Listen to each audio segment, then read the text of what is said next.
Good afternoon, everybody. This is Eric Giltner, and I'm with the SBA, and I'm pleased to have been asked to help facilitate this series by the Chamber of Commerce. And this is our COVID Business Response Resources series. Today, we're going to be talking about working remotely, and we will have the schedule of the other ones here after a bit when we finish discussing.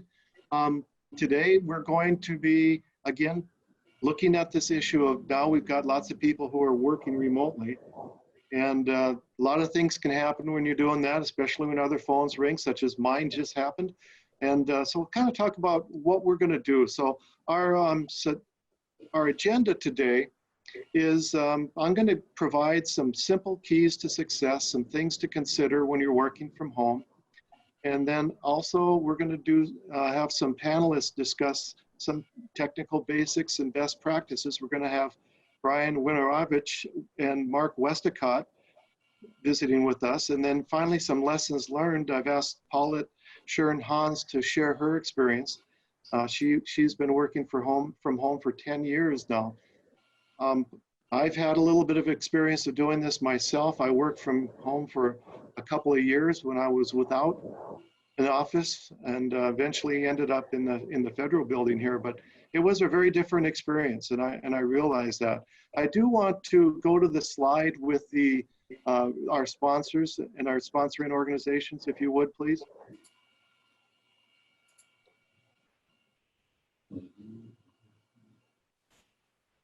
I just want to acknowledge that these are the organizations that have helped put this together. It's the Chamber, Grand Forks, East Grand Forks, Grand Forks Region Economic Development, City of Grand Forks, Red River Regional Council, the North Dakota Department of Commerce, U.S. Small Business Administration, and also HB Sound. So thank you. Let's just get started, and then we'll get into our panel. So I'll offer a couple of tips here.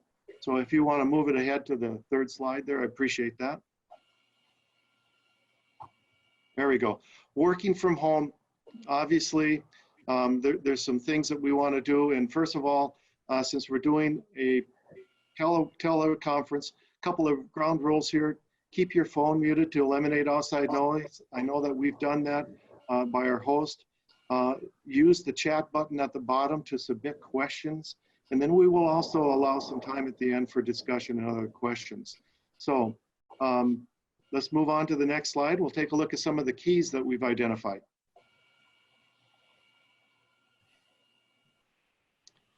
Number one, if you are remote working, you got to find a nice, secure place in your home to work from. Obviously, if you look at that picture there, you see that person, you know, working off the kitchen table. There's a youngsters trying to reach up and, you know, mess around with her work. And it's just not a very good and efficient, productive spot. So you really should find a quiet, secure place that has all the room you need for the equipment in that. Ergonomics is also something that's very key. You don't want to just grab the old folding chair and put it up in the desk in the basement. It's not going to work, because if you're sitting there all day, eventually you're going to go crazy.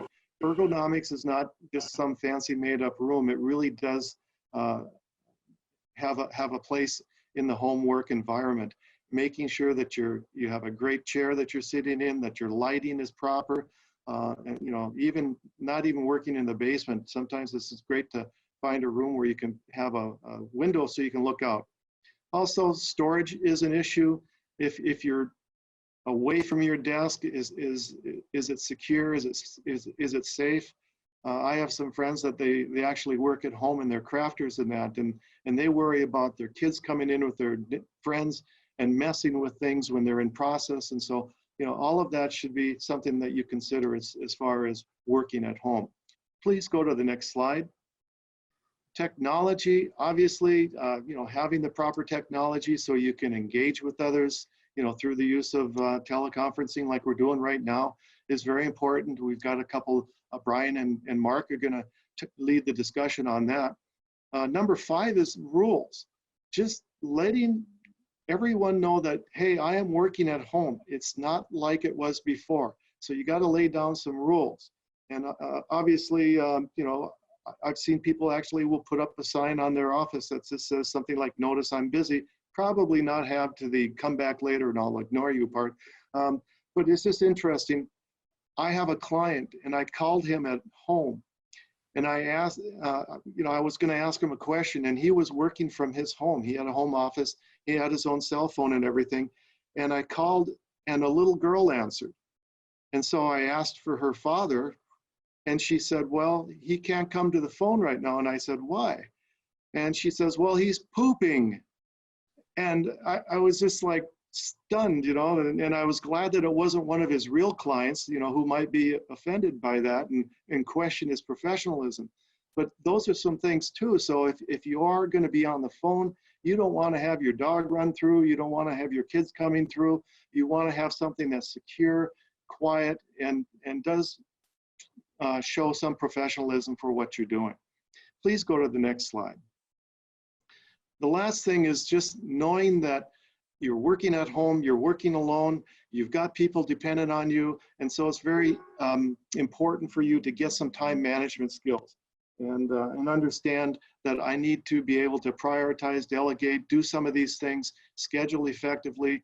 It's easy when you're working at home to, we were just talking before we came on, to slip into that television room and start watching some TV, Netflix. Nobody will know I'm not working. And that's something that you just have to be able to, I guess, make it a part of your routine that, I need to sit down, I need to prioritize, I need to get these things done today, and let's move on from that. So with that, I would like to move ahead to Brian. And Brian is with, now I gotta go back. I'll just ask Brian to introduce himself, and then we'll move on and give us some hints on the technology side. Well, thank you for having us be part of this presentation. One of the things, I'm Brian Winorovich. I'm with a company here in Grand Forks called Networking Specialists. And we've been asked, myself and Mark Westacott from ReadyTech, we've been asked just to provide answer some technical questions and maybe give a little bit of insight into the current process. One of the things obviously that's going on right now, more and more states have asked people to work from home or work remotely, not congregate. So we've been getting a lot of requests for people to get them set up to work remotely. And it's a little bit of a challenge, especially since right now it's been a little bit of a rushed situation for certain clientele.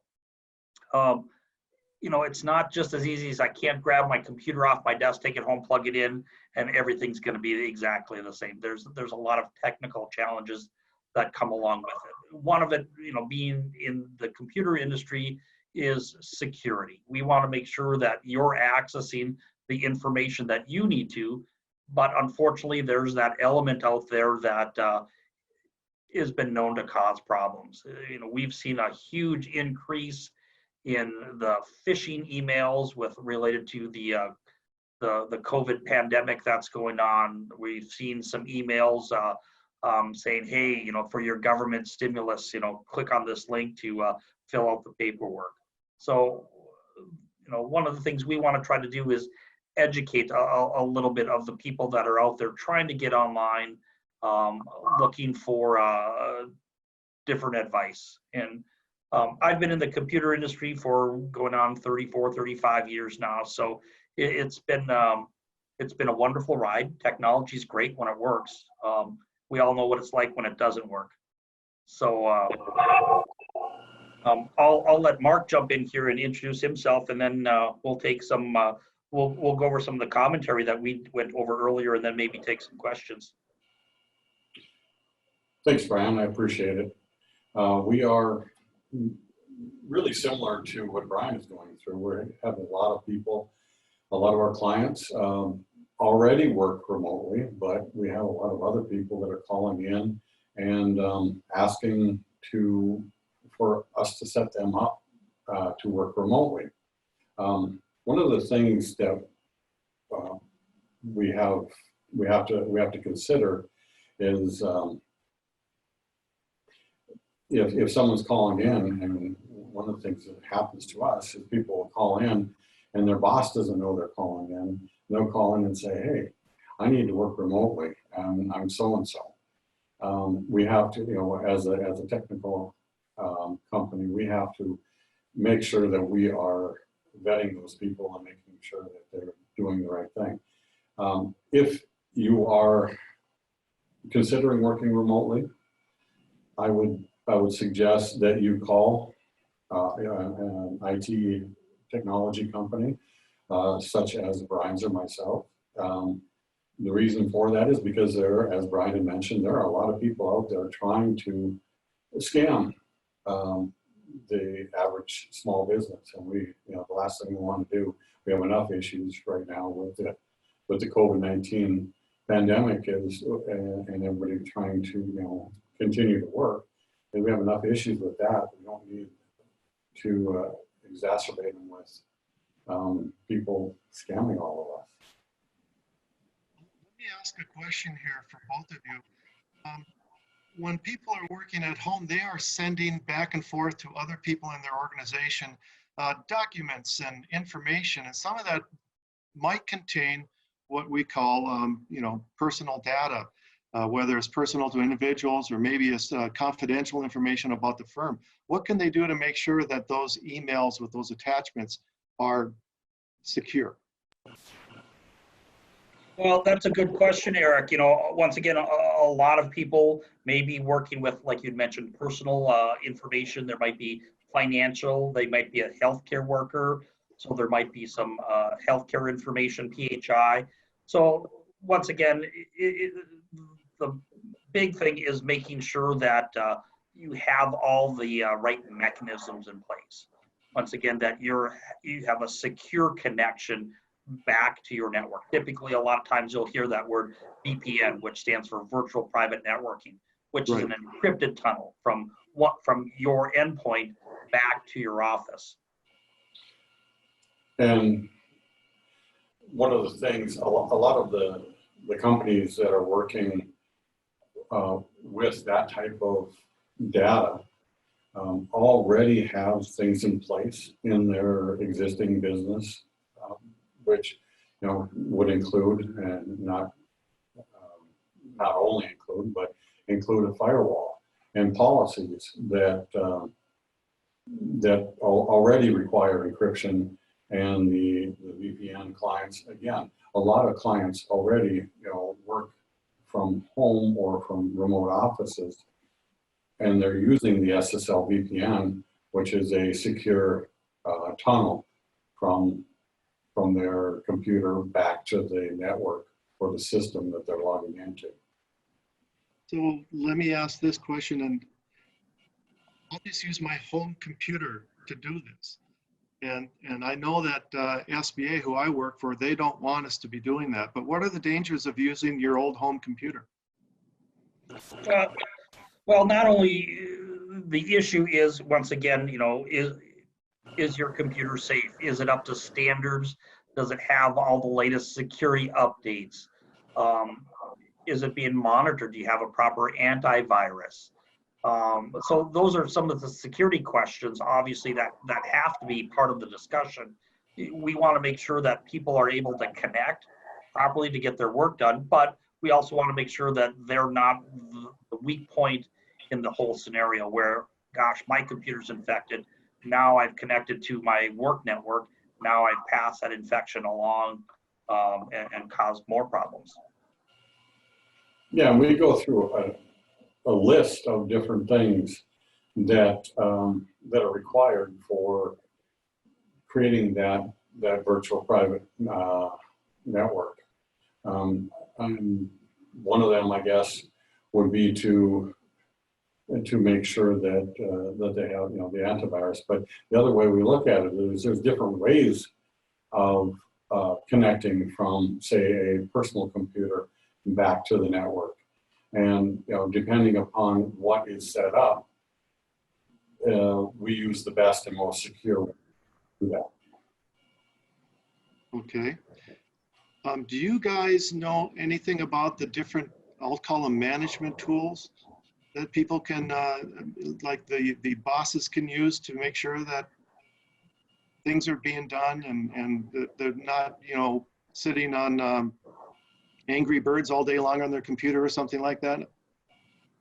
Sure, there's a number of different things. Obviously, hopefully, you know your fellow workforce and stuff, and you know that they're there to do a job, that they're actually working on getting tasks accomplished. You know, you can see that by the scope of work. You can see that via the emails. You can see that via the phone calls. Unfortunately, there are always a few individuals that will, you know, try to take advantage of the situation. So there are a number of different tools. Zoom, you know, the platform that we're using right now does have some of that technology integrated into it, so that you're aware that if people are online, that they're actually paying attention and interacting, even if they're not part of the actual conversation. Right, and I believe, we are both using a similar, if not the exact same, agent is on each of the computers to monitor that and make sure that the tools are there. They're not available for the average person, but if management asks us to look at what is going on with a said computer within their system, whether it's locally or, you know, whether it's within their, you know, their office environment or whether it's remotely, with these tools, we can see that. Okay.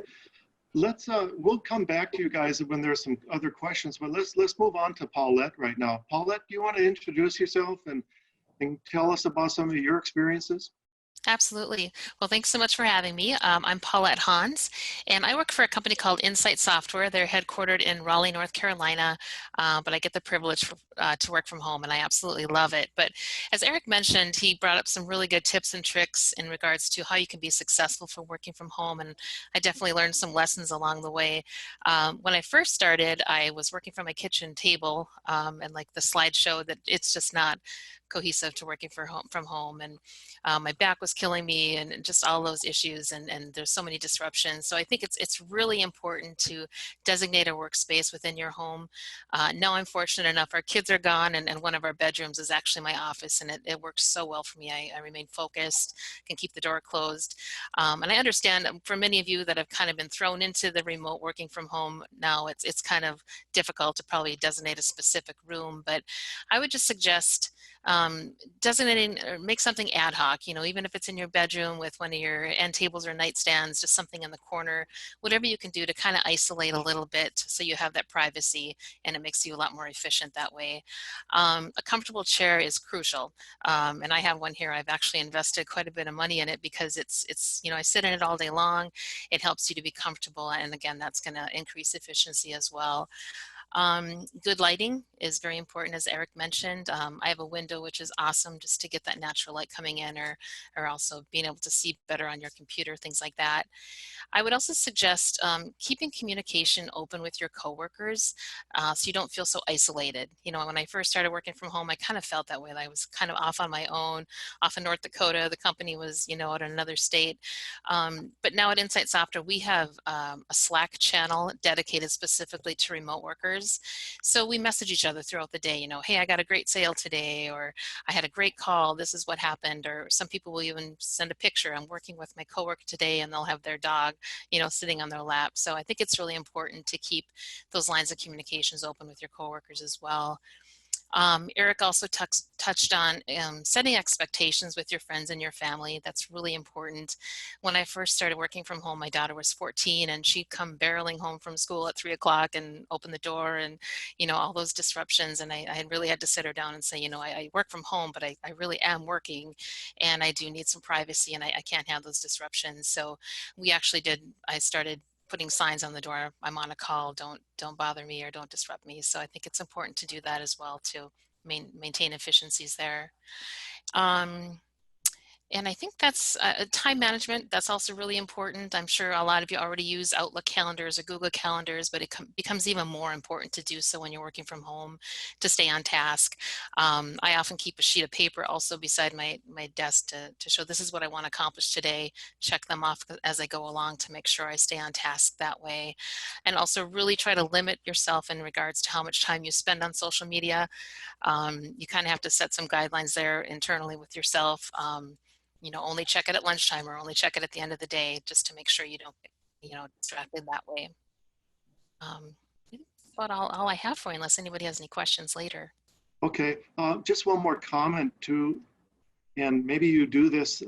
I have a friend who works from home, and he makes it a point to get out and meet, it could be customers, could be acquaintances, to get out and just, meet them for lunch. Obviously, we can't do that right now, but he's always made that part of his schedule, just so he doesn't stay in the house all day long, that he gets out and networks.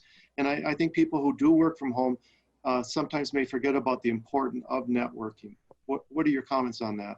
Yeah, that's very true. That's a good point. Fortunately for me, most of my customers are in different states. Typically, I do quite a bit of traveling and have conferences and things like that. But for me, it's just getting up and moving around. A lot of times I'll go work out at noon. Of course, we can't go anywhere now, but I invested in a Peloton. So at noon, I'll get up and go down and use my bike just to get away from the office. Or else I'll call a friend that's local in town and go have lunch. So you're absolutely right. It's important to maintain those connections and also just to get up and move around throughout the day. One of the things that I would recommend, especially since we're just starting out, if you're an organization and you have now people who are spread out, is that you should try to schedule a regular meeting to get everybody off, to make sure that there's no concerns, no questions, that people actually have the right resources, and to just keep that communication open and do it often at the beginning. You may find you don't need to do it. Since we, SBA, have gone into this coronavirus issue right now, we've been having daily updates, and I think they're probably going to end next week sometime. But every day it's brought a new issue that we need to talk about at 8 o'clock to get ready for the day, to get ready for all the questions that are going to come in.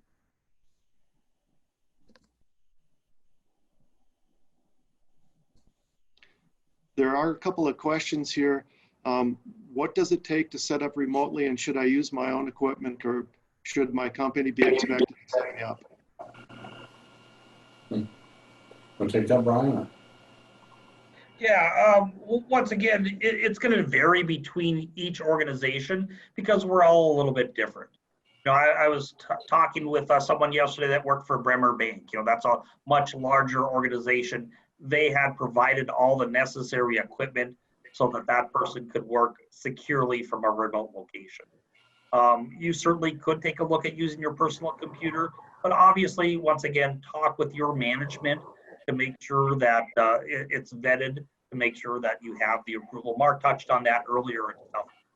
One of the things in the IT community is we have to be very careful as well. We just can't take calls that say, hey, set me up to work remotely. We need to make sure that that's been approved.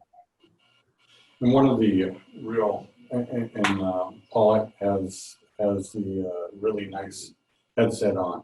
That is one of the key things that most people that work remotely. I mean, with myself, I've got a conference room here that we've got set up specifically. We call it a Zoom room, but most people that are working remotely, they're working by themselves, so therefore they're in a small room. They have a computer, whether it's a laptop or a desktop. A desktop, you're definitely going to have some sort of headset with a microphone. A good quality one is a good idea.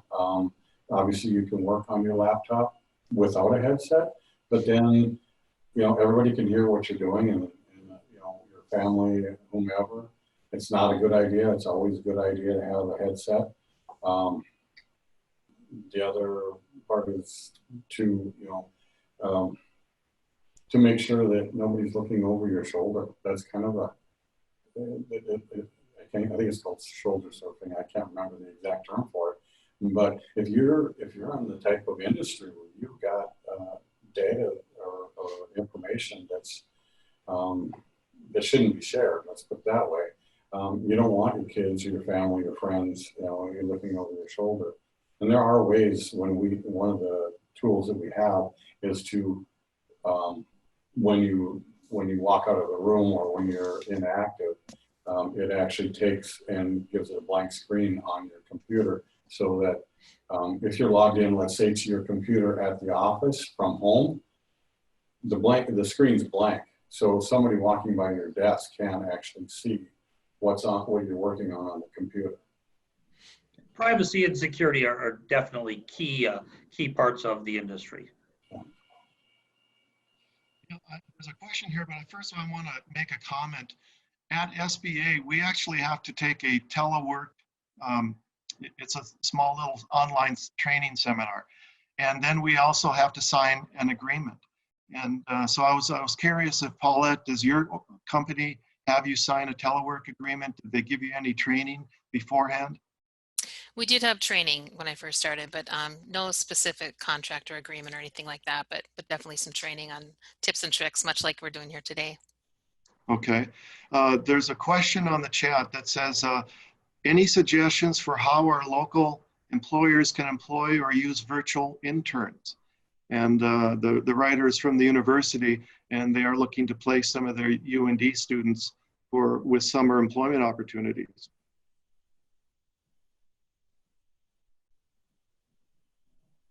I'm not sure how to answer that question because I guess it depends upon the type of internship that they're looking for.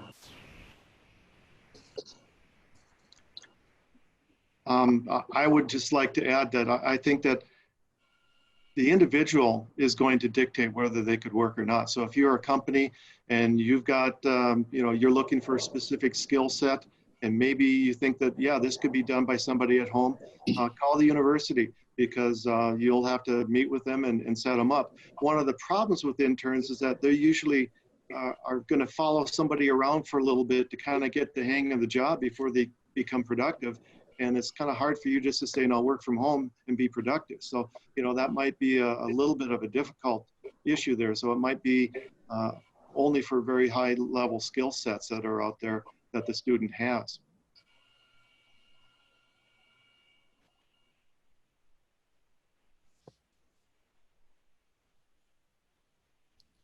I noticed that somebody had made a comment earlier that when they work from home, they make it just like a regular work day. They get up and they get ready for work. And I know when I was working at home, I always got dressed and put on nice clothes and stuff like that, because I never knew if I would be called out to go meet with somebody. So, and it was nice just to get in that same routine that I am going to work. And so that's something that's important. There's a lot of times where you can be far more productive. Today is a very good example, not even dealing with the pandemic. We've had a little bit of weather that's rolled in.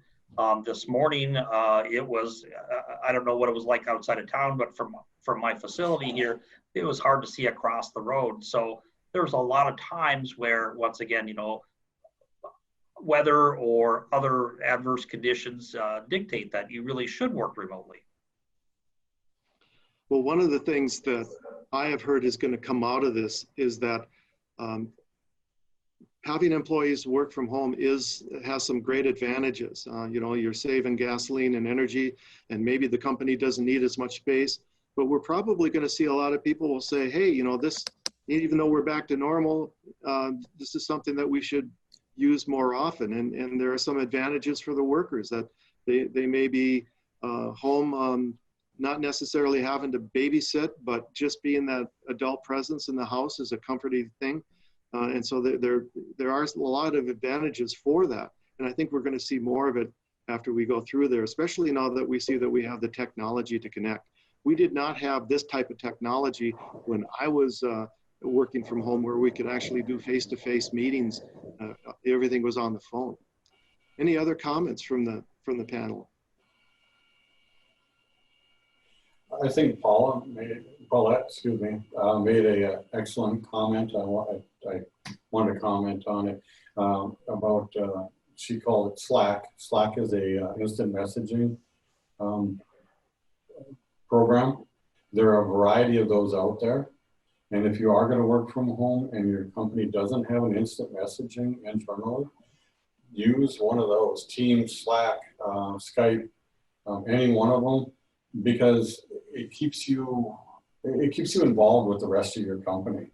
And I definitely stay away from Facebook, because I think you're going to have issues with non-productivity. But if the instant messaging, it doesn't really interrupt your flow of work as a general rule, but it keeps you connected with the rest of your company.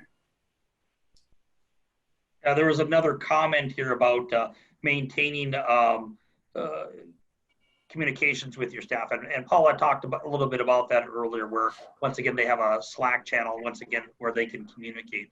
Here, the last couple of weeks, we've scattered a lot of our employees. We've been very fortunate being in the technology industry. We've had the capability of working remotely for quite some time, but yet every day, to start off our day, we've been having a virtual meeting where everyone joins, just so we can all touch base, make sure that we're still part of the team if there's any issues going on. Once again, it helps that to remind us that we're all in this together. Great. One of the things that I remember in talking to my friends at vocational rehabilitation is that they've been a strong proponent of work at home because it actually allows for a lot of their clients to find employment, because their clients have difficulty maybe with transportation, or maybe the building isn't all that set up for ADA and all of that. And again, when things are good, you're looking for good employees, that working from home might be a good option for somebody. There was a question that came in on how to host a virtual meeting. There's a number of different platforms out there. We're utilizing right now a service called Zoom. Zoom is very, very easy at the entry level. It's actually a free service. There's some limitations and stuff, but Zoom is a service, as an example, that Grand Forks Public Schools is utilizing right now for some of the distance learning. Some of the other ones out there is Microsoft Teams. Citrix has one, Go to My PC, a number of other services out there. Right, we use Microsoft Teams at SBA, and that's what I'm getting used to. And we had been using Skype as well. So there are a number of different possibilities for you to do this.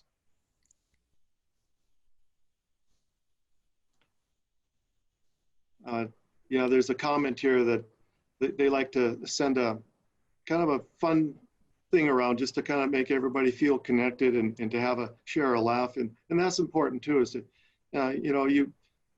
we forget when we are working with others how important it is to have that interaction and all of that. So, do whatever you can to connect and to visit and make sure everybody is okay. One of the pre-meeting discussions that Mark and I were talking about is we've both noticed, a lot of the impact on a lot of the additional workload that the internet has taken on here recently. We've all seen maybe some of the slowdowns. I've had a number of messages. I use Verizon as my cell service, and I've had a number of messages, no data available, or limited connection, or all circuits busy. I believe, once again, a lot of those companies are trying to alleviate some of that, add some additional bandwidth. Unfortunately, a lot of that can't be done necessarily on the fly or flipping a button. That does take some time. I hope in the long run, once again, we'll see some of that infrastructure be built up a little bit. Mark, what's your experience on that? Yeah, we've had, I won't say a fair amount, but we've had a number of issues where bandwidth, again, bandwidth is key, whether it's at the home office or whether it's at your home office. Either one, if they're off or slow, or somebody's using too much of the bandwidth, Pandora, you name it, it's going to slow things down. And what I've told most of my clients is, this is going to work. It may be a little bit slow to begin with, or in certain times, because of bandwidth, because of a variety of different things, but the technology is there, and we've been using it for many years for different types of applications. But just be patient with us as IT people, and it will work. It may not be as fast as when you're sitting in the office, but it'll still get you to work. So there was a question that talked about the bandwidth. Take a look at who your service provider is. As an example, if you have Mid-Continent, you can log into your account on Midcontinent. You can see, you know, your data usage. You can see it either by day, by week, or by month. So you'll have a kind of a better understanding of how much bandwidth you're utilizing. Obviously, there's going to be peak times. How are there many people at home? What are they doing? Are they streaming? Are they playing games? Things of that nature.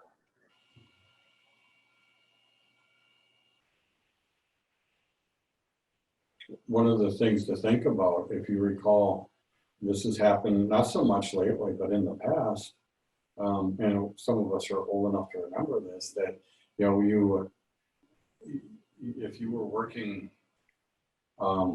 trying to get on the internet after 3 o'clock in the afternoon, you couldn't, it was extremely slow because all the kids were coming home and downloading music and things like that.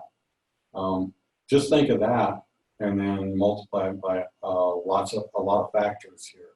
Myself, the other night, my wife, my stepson, and myself, we had 10 devices on the network.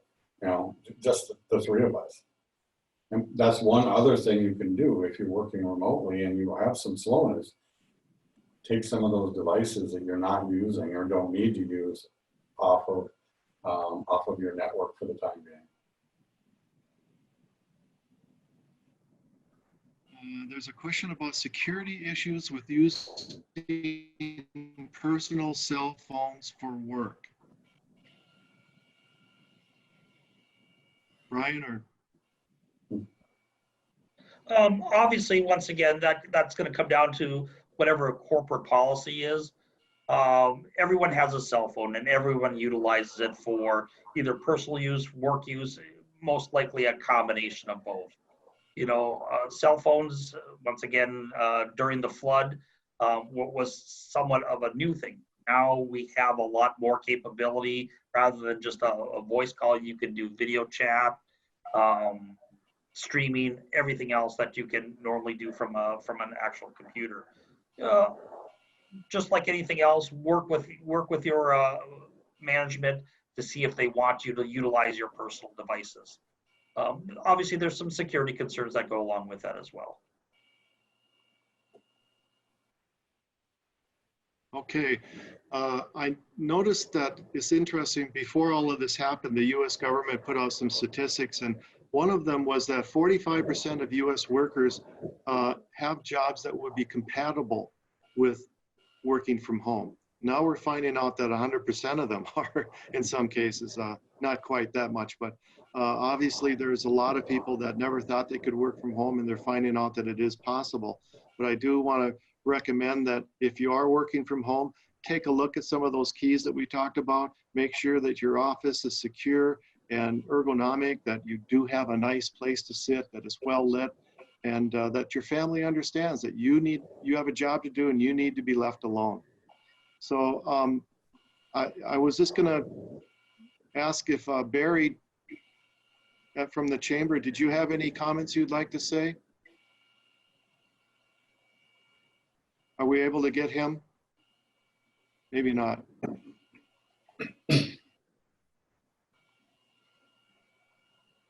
You know, Eric, one of the things you'd mentioned is, yes, there's a lot of things that can be done remotely. You know, Mark and I were fortunate to be in the field of technology.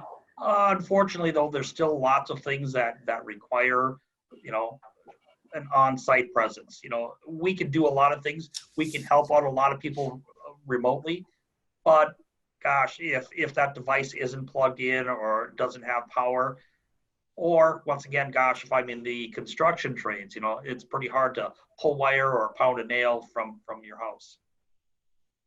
Okay. Even before we started today, there was a message sent to us panelists from the chamber, and one of the things that they said for doing good teleconferencing, especially when you're using video, is to make sure that your web camera is at eye level and to not have a window or shiny lights in your background. I led a webinar yesterday, and one of the panelists came on, and a person with a question, and she was actually standing in front of the window, and all I could see was a silhouette. And it was very, very weird just to look at that. So even if you're setting up a conference, think about what's in your background and go from there. You know, it's nice to test a lot of things in advance, do just a test conference just to make sure that your equipment does work, that your audio, that your video, and your internet connection is all up to speed. It's tough. If you've ever done anything in a technical environment, you know, there's always an issue that can crop up at the last minute. So if you can test some of that in advance before you have an important meeting, that's a good idea. Okay. Question came in is how many days does it take to get set up at home? If you were asked to set somebody up, can you do it in a day? You can do it in as little as a half hour if you have the equipment. Okay. Are there any? Go ahead. Wouldn't you agree, Brian? Yeah, once again, most people these days have, you know, half the equation. A lot of times it's going to come down to the connectivity. If I've already got my connectivity in place, everything else can go fairly quickly, especially if your business has already, you know, made the commitment to get certain things in place to make sure that they have a proper security appliance that can support virtual private networking, to make sure that you're utilizing you know, a laptop or something that you can take home with you. And especially for your Wi-Fi at home, don't just use a 123 password, right? Definitely. You know, keep security in top of mind awareness and stuff. The last thing you want to do is, like I said, be that weak link that can compromise you and your business. And whenever possible, I would suggest that you connect wired if it's possible. A lot of people, it's not possible, but a lot of times you can connect wired, and wired obviously is going to be it's going to have the better better connection back to the network, a more constant, and it's also a little more secure.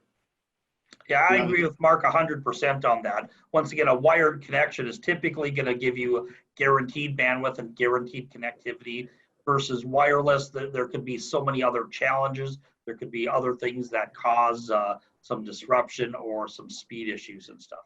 But once again, like Mark said, not everyone may have the capability of being hardwired. Okay. I thought it was fun. When I was setting up my Wi-Fi, I realized when I was searching for it that my neighbor's Wi-Fi was named FBI surveillance van. That was a pretty good deal. I just wanted to, while we are winding up here, because I don't see too many questions coming from here, there is a couple of things. I'd like to look at the schedule ahead. And so tomorrow, Friday, we're going to have a panel discussion on taking care of your unemployed and furloughed workers. On Monday, we're going to be looking at keeping employees safe. Tuesday is grant and loan resources, with the state of Minnesota being the main focus. And Wednesday will be the same topic, grant and loan resources for North Dakota. So,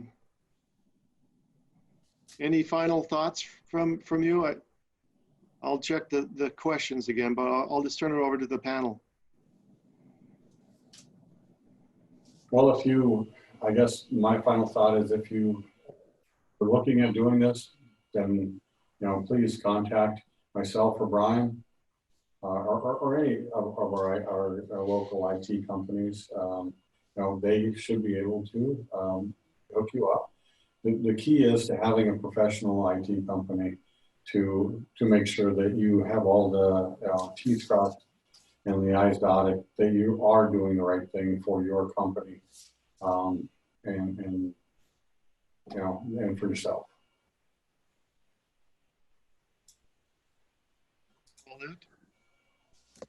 I can't think of anything. I guess just for me, I mean, I did used to work in an office. I worked at Microsoft and Fargo, and for me, I'm actually much more productive at home. So I think once you get comfortable at home, make sure you make that nice workspace for yourself and a nice comfortable chair.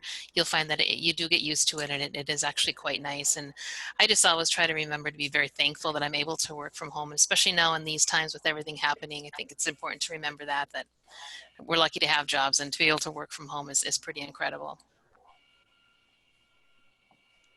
Okay. Mark? I'm good. Okay. Well, thanks everybody. I want to especially thank our panelists for taking time out of their day to share their expertise. And thanks everybody for attending. I hope everybody saw the message from Eileen about student internships and making opportunities for them available through your business. So take advantage of that. If not, I'd like to thank everybody, and I guess we're going to stick around as a panel for just a few minutes. So take care.